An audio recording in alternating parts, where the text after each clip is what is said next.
I'm Anna. I'm Ben. We're AutoSave. Welcome to our channel. Today we're back with Vinland Saga, Season 1, Episode 2. Last episode we met a few characters. Thors, Helga, Leif Erikson, Thorfinn, Ylva, Halfdan. You know, lot of information, a lot of love I already have for the series. It feels like, I don't know, I like the history behind it. I almost am wanting to have more time on the water because I'm loving how they're animating the water and how the water looks. So I'm like, okay, nice. Let's get on a boat already, which I already feel like there's been some foreshadowing from the first episode that something bad's gonna happen and we're gonna have to run away. I have no doubt that we will be on a boat going somewhere. I have many doubts of what the reason will be. Like, there's so many possibilities. I have different theories of what is going to be the catalyst for running away or leaving Iceland. We talked about Halfdan potentially being upset with the sheep that he picked out and then coming to take revenge, which could maybe cause people to run. We talked about the people on the ship who kind of resembled the first ruler of Norway, Harold. He could cause issue. Especially when we get the idea that everyone tried to get as far away from him as possible, like out of his reach of he would come to get them. Yeah, or it could be weather itself, that it seems like Leif was talking about. It's only a matter of time before maybe even humans won't be able to survive the winters here. But like, now that I think about it, if there was this theme of Halfdan like going around the mountain to come and get his slave, you know, if you were to also see a similarity between how the king, the ruler, Harold, would view his subjects and the people that fled, that also might be evidence that that character is going to be the reason why they have to run away. I agree with you, and like run away, right? That we had to focus on that terminology, and I think what it means to run away. And is it a negative? Probably not. Probably not. To wish for a better life is nothing negative, you know? But I have a feeling of adventure, and I am so ready to continue watching the show at the moment. Do you have any other thoughts before we get into episode 2? Nope. All right. Ready? Sweet. I love the song. I mean, I especially love what they do at the end. Okay, so I was editing, and I realized that he has these dagger-like weapons, and I started to think about the weapon that we zoom in on at the very end of last episode. In the chest? In the chest. And I'm like, is that a sword, or is it a short sword or dagger? The whole aspect of fighting with daggers is definitely interesting, because you sacrifice the range and reach of a sword, let alone a chain, you have to right? be really, like, close. You have agile. What was the terminology? Nimble. Is that the term that we used last episode in the beginning with Like Thor's? father, like son, maybe. Yeah. They have aquariums here?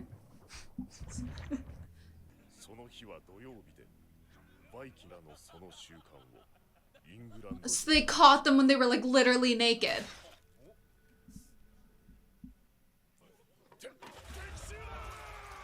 What the fuck?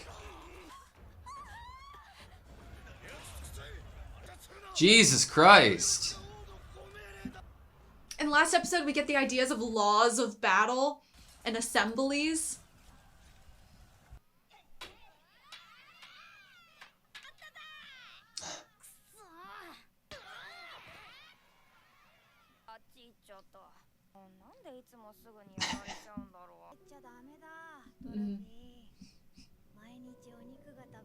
Sounds like a great day.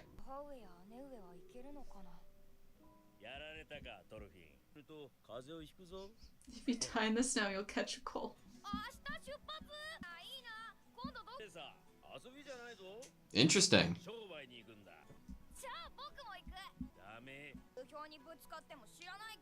Oh! After he told you that story last episode.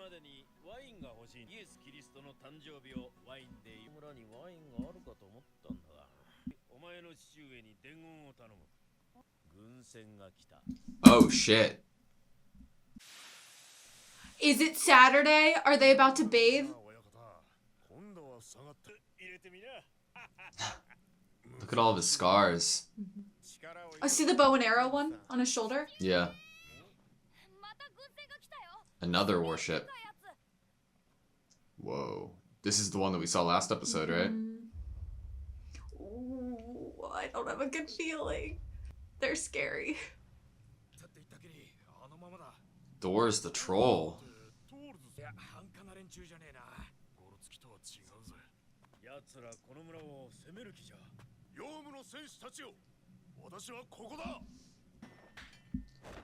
Whoa. He's not the friend from the first episode, right? Older? Yes! It is! Holy oh, shit! How did I not? Is it the facial hair? Norway campaign.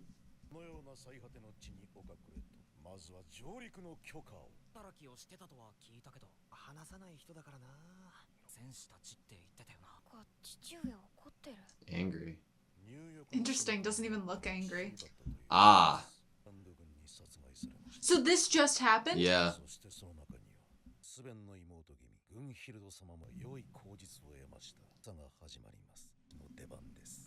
I feel like Thor's might be done with fighting. But does he have a choice? Invasion of England.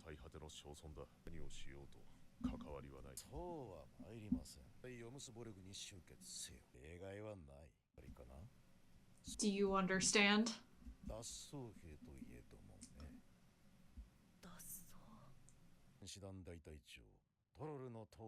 Captain. He doesn't have a choice. What a shot.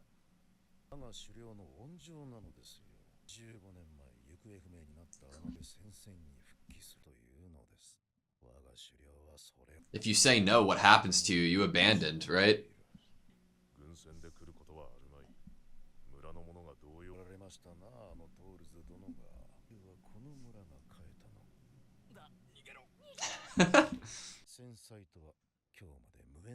Until today.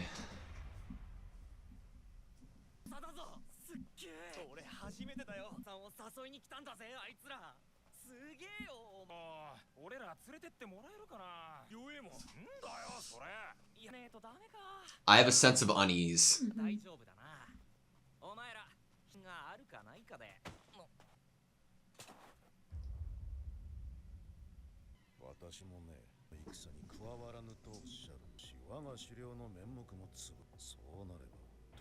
Shit.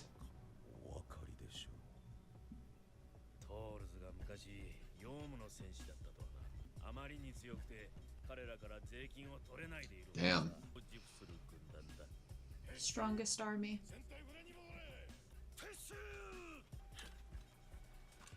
Jeez.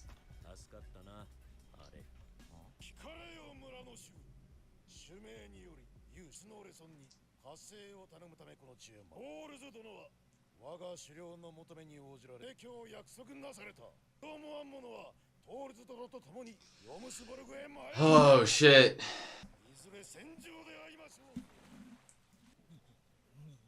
He's gonna die right away if he goes.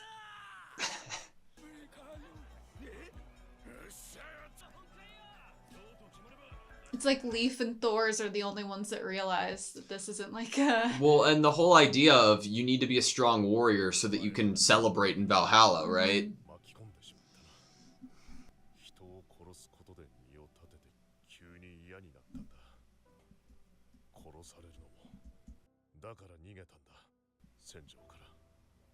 Ah, Yeah, you the saw him bait- running away. Making it look like I died.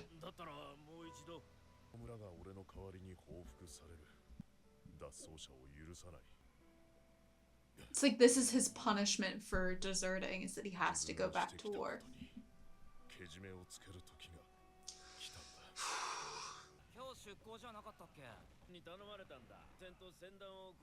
Okay.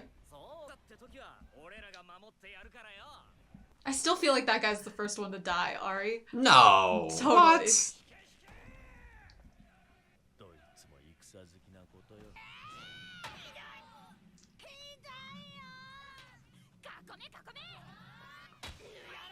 Damn.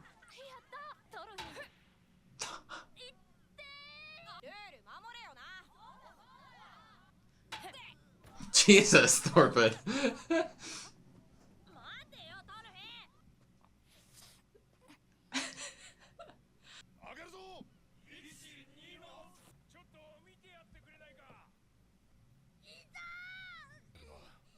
Damn.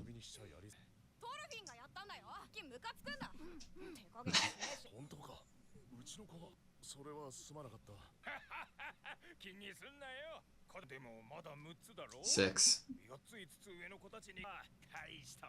Damn.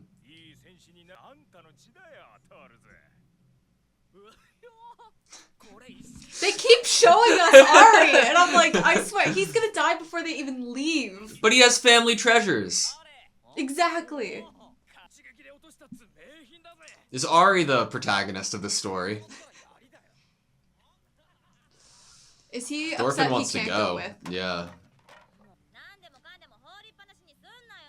He's going to get the whatever's in the chest.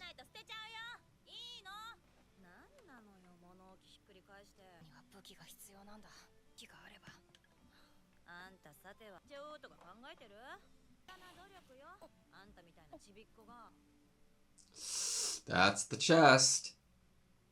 How could you not open that?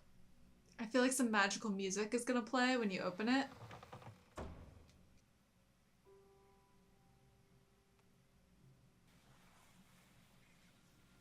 What a shot. Look at the arrows. Mm-hmm.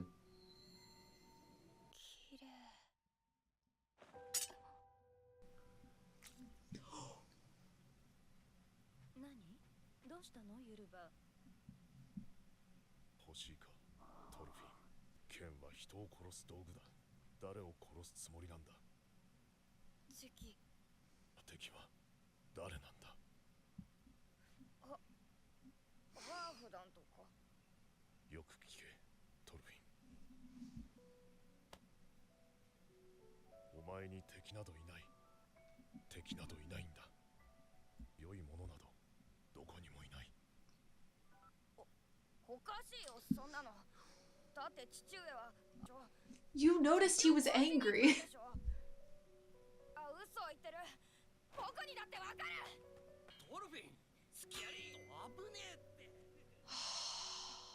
He's 6.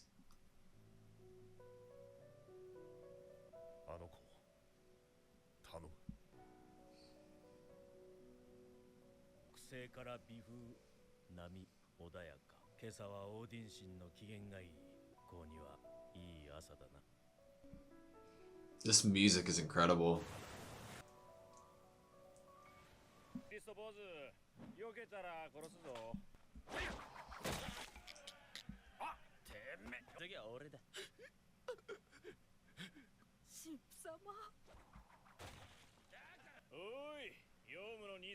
Is this Halfdan's side of the mountain?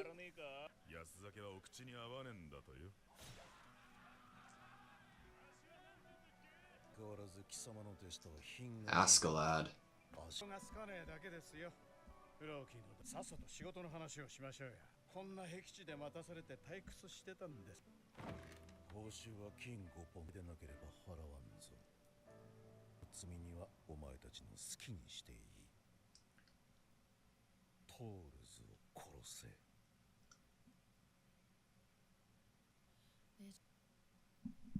Okay, that was Vinland Saga, Season 1, Episode 2. Okay, what do you think Floki's, I could be butchering that name, apologies, Floki's motive here, like, or reason for motive is? So, like, killing of Thor's, he told Thor's that he was commanded from his leader, Sigvaldi, or our leader, to come gather the entire fleet and gather up, an army. Is that true, and they want to kill Thor's for actually deserting? Or does Floki have another motive? Well, there's a bunch of layers to this, because my first thought was maybe he was actually ordered to kill Thor's, and he is instead paying someone else to do that for him, because for sentimental reasons he doesn't want to be the one that does it. That was like what my happy heart that likes to believe in the best in people wanted to think by that. But the added layers are that Thor's is supposed to be gathering a warship with other young able men in this village and cargo. Yeah. Is that to make it more convincing that the leader wasn't... Are you trying to save face? Like, you were supposed to be killing Thor's, but in order to save face, you're creating they got lost at sea.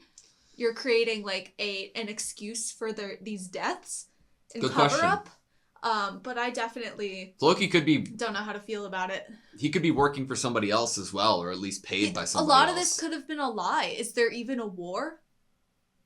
Yeah. Because they're so far out of reach that he's telling them about this war. He's telling them about But the we people did get to see the war. That's the thing that makes me like, yeah, there is truth to what he's saying to some degree because we saw it. We saw a fight. We saw a possible revenge story, but that doesn't mean like full-blown war. But also, wouldn't you want to force Thor's and the other able-bodied men to actually fight if you were, in fact, having a war? You need more people, the better. More warships, the better. And that's why I potentially suspect Floki's, like, which side of this he's on, right? Because obviously he's going against the idea of having Thor's be part of their army for one reason or another. The idea of how did they even know that Thor's is alive is like a big question to me, because hell, like they could have sent Floki out to look to see if they could find if Thor's is alive. But no, instead they knew he was and knew exactly where he was. So that is like a big, how did they find that out to me? Maybe they found it out through what's his name, Halfdan? I mean, he's been there for a good amount of years. There have warships have come before. We get that idea. It's possible that through the grapevine, he's heard of this.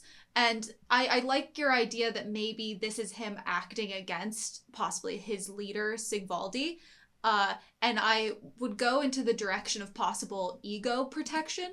If he is the current top fighter, big leader in this Viking army, you know, maybe he wouldn't want the competition. Like, maybe Sigvaldi actually would want Thor's to become a captain of his army and have this, like, remarkable fighter back in their forces. But maybe, like, Floki's like, no, I want to be the best, and if Thor's comes back and he's going to steal my spotlight. Yeah, it seems like Floki's like the leader of the Joms Viking. However, I'm so sorry for butchering everything, I assume, right? But his telling Thor's that they planned on joining the Norwegian, or no, not the Denmark army, right? That could be where the lie is, right? Our invasion of England will begin this coming spring. Maybe he has been even paid by the English.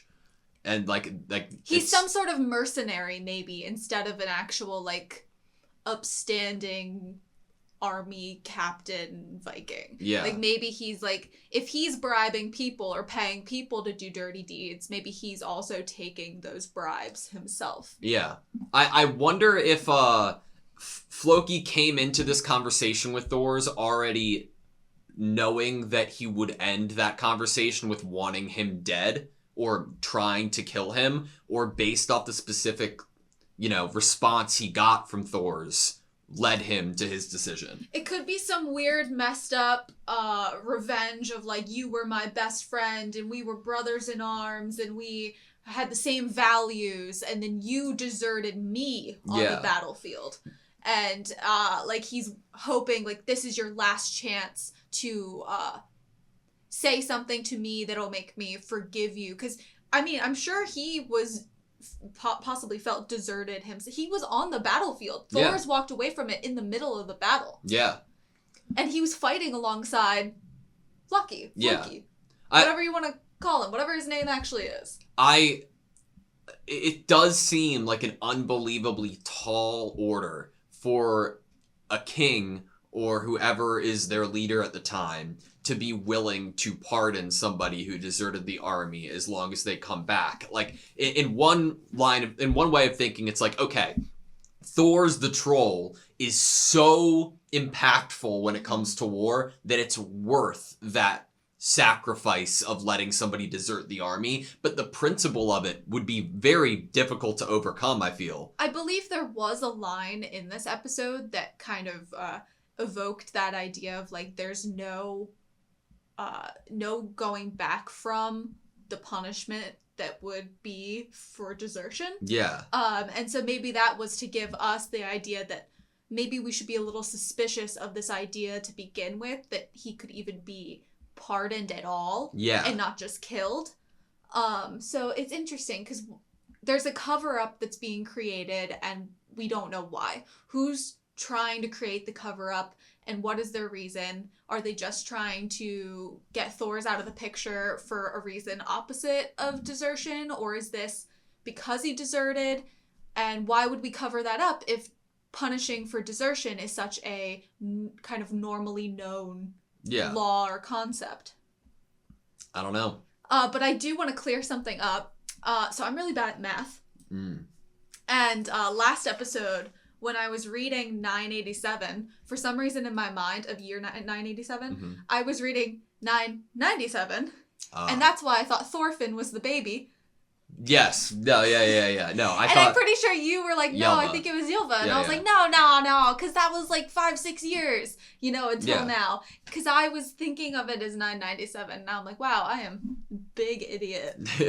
but here we got Thorfinn. He's 6 years old, right? Yes. And I like into talking about Thorfinn's like mindset and temperament. I think it's important to remember that he is 6 years old, right? Like he's already pretty intelligent and capable in terms of fighting for being so young. He was taking out people who were almost double his age, right?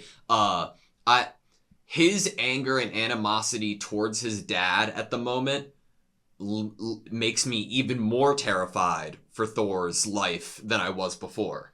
This whole ending sequence with father and son and almost father's last speech to son definitely doesn't bode well for Thor's life. But I think that I was like, oh, but he noticed his dad was angry. And then right after that, I think like a couple of seconds after that, you were like, well, he is 6. And you're right. It totally highlights his age that like, yes, he can notice the emotions in his father because he's aware of his father. But there's almost a wall there of like being aware of what the surface emotion is and then understanding why that emotion exists. And that just whole cognitive ability of like really getting to like critical thinking of like, why is my dad upset about this? Why does he look so angry? Maybe I should listen. I don't know. But also like his dad even being angry is such a weird thing to be happening within the culture that Thorfinn is growing up around. Like it does not an anomaly compute. Almost. Yeah, it does not compute that like why like the past and history and personal emotions and feelings of what Thor's is dealing with right now and thinking is so alien to Thorfinn because literally everybody else is like begging for war, itching Same with the last episode when Ylva's like, everyone has a slave. Yeah. And he's like, yeah, but we're in like, I'm not going to do that. Our family's not going to do that. Like us sitting here watching it, like I love Thor's and I love everything that he's saying and like I'm like, yes, like nobody's the enemy, right? He had so many great lines in regards to that. But in terms of this civilization and this culture, it is like, it would take so much for Thorfinn to even begin to understand the perspective of his dad. You'd have to get to that point yourself, I feel like. It's especially because we get this on the whole speech between father and son is just awesome. Not only for like the imagery and impact of clutching a blade with your hand. That was such a good moment. But the question being posed of like, who is your enemy? Like Thorfinn, like who are you going to kill? Looking for any answer and then like being like Halfdan, like that too. Like just because it's like a person to come up with, to come up with that. It's everybody seemingly is looking for a fight, right? Mm-hmm. You're looking for that enemy and trying to fill that spot of who that current enemy is. Where Thor's is on the other hand, like. That spot doesn't need to be filled in the first place. That's not what's fulfilling here. Mm-hmm. It's really compelling.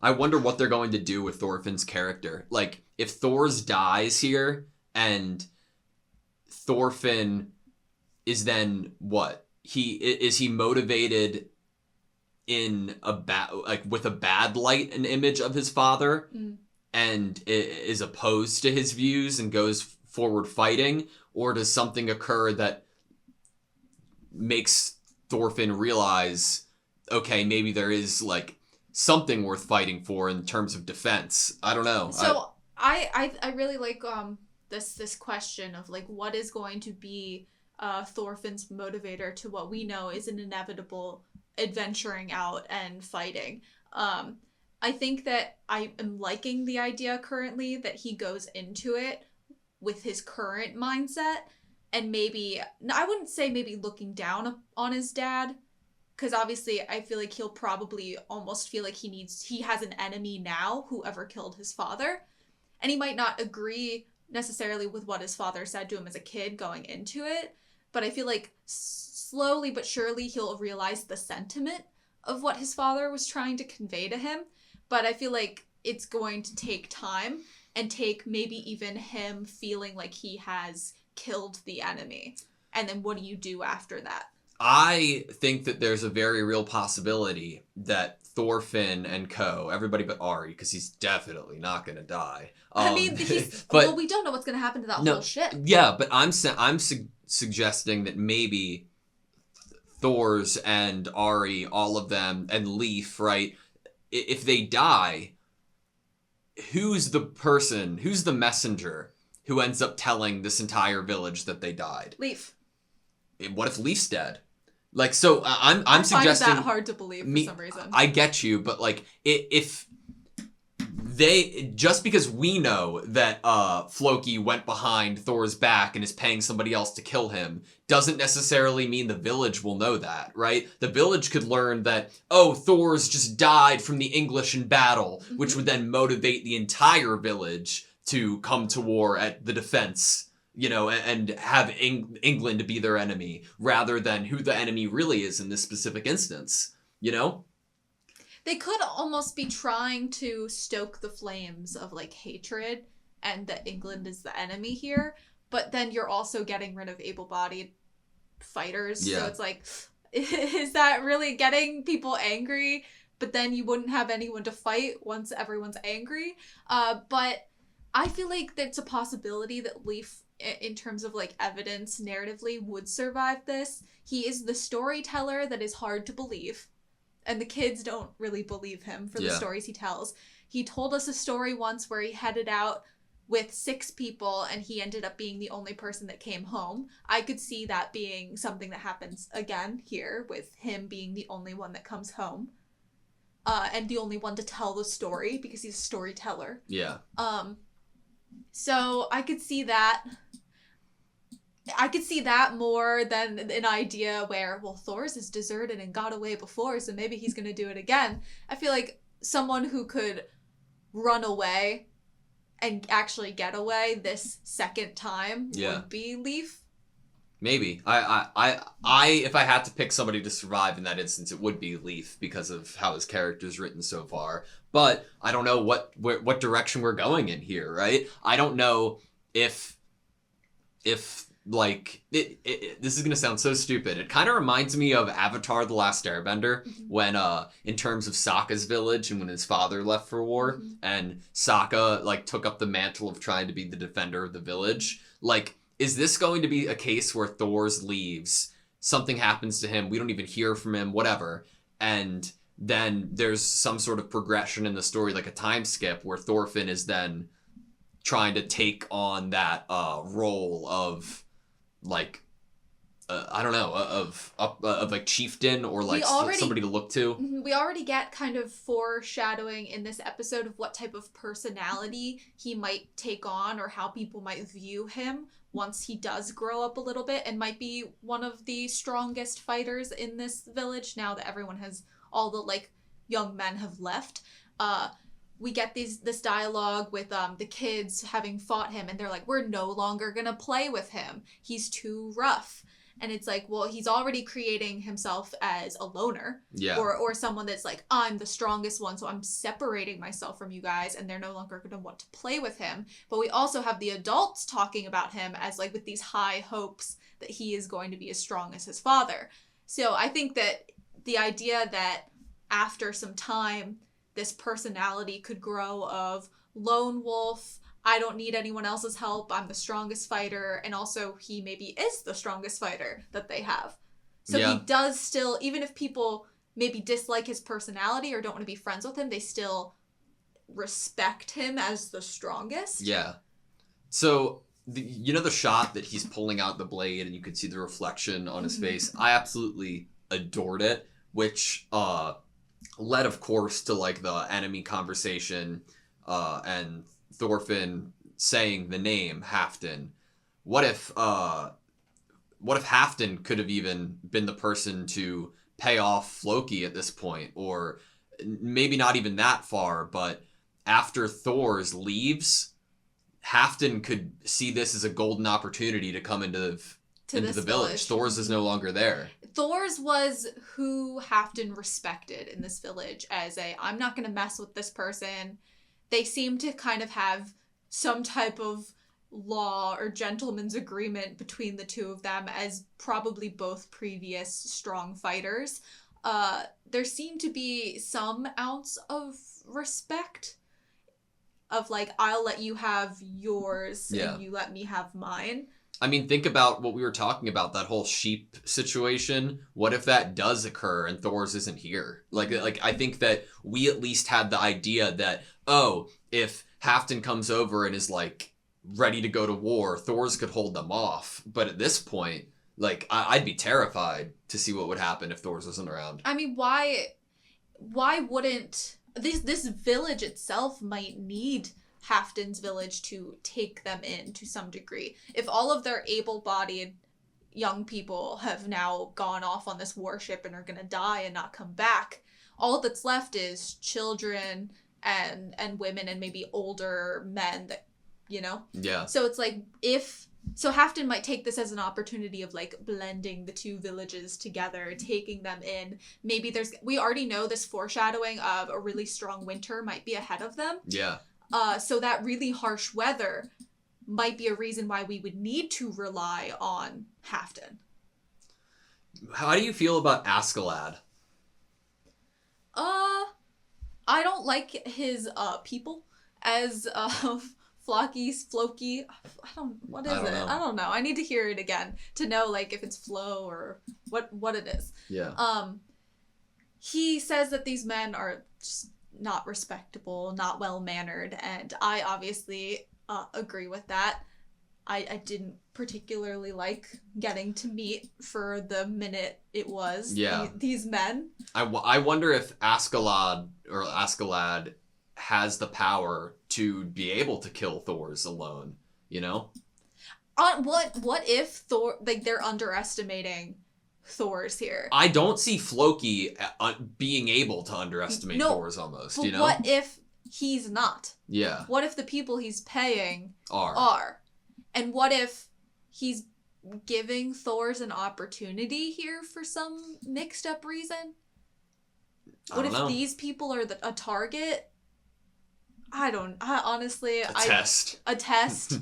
Gosh, I don't know. I'm nervously excited. I feel like gonna die first. No, he's not. Totally is. Ari is the prince that was promised. As soon as this other warship pulls up on them and is like, we need Thor's, like, we're gonna kill you and take all your cargo or whatever, he's gonna be like, Thor's, I'll defend you, and then they're just gonna spear him and he's gonna be dead. No. Yes. I think that Ari is probably going to take up that mantle of strongest in the village. He looks very nimble. Yeah, I like, there has to be a stepping stone before we get to Thorfinn, right? We get this scene where he's like, you're giving me all of this, Dad? And his dad just looks so freaking proud. And I'm like, this is a sad situation we're in here. I hope for peace. I hope for victory. I hope for happiness. Therefore, I hope for Ari. And Ari is probably now my favorite character in the show at the moment because I don't want him to die, and I feel like he's going to definitely die. He's very he's already been set up as this character that will be the one that puts his foot first forward and like step into avenging someone first and step into like action first, and that is why he's good, but he's gonna die. They're all family treasures from his grandfather. They're all gonna sink down to the bottom of the ocean. It's Ari's great-grandfather's treasures, right? You think that his entire family's lineage will end here? Yes. And all of that treasure is at the bottom of the ocean by the next couple episodes. All right. I wish I was wrong. Yeah? Prove me wrong. Save Ari. We'll see. We'll see. Save my boy Ari. All right, you good? Yeah. Thank you guys so much for watching this video. Please like, comment, and subscribe, and we hope to see you next time.